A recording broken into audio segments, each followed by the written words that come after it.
Hello বন্ধুরা, welcome to my channel. কলকাতায় fort William কলেজটি কবে প্রতিষ্ঠা হয়? অপশন বি 1800 সালে।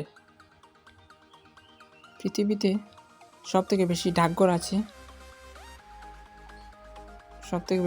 আছে ভারতে। খড়গপুরে আইআইটি প্রতিষ্ঠা হয় কবে? 1951 সালে।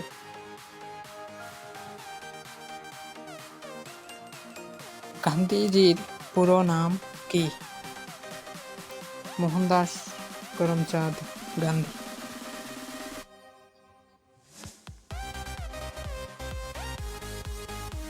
ভারতে নবগঠিত রাজ্য কোনটি?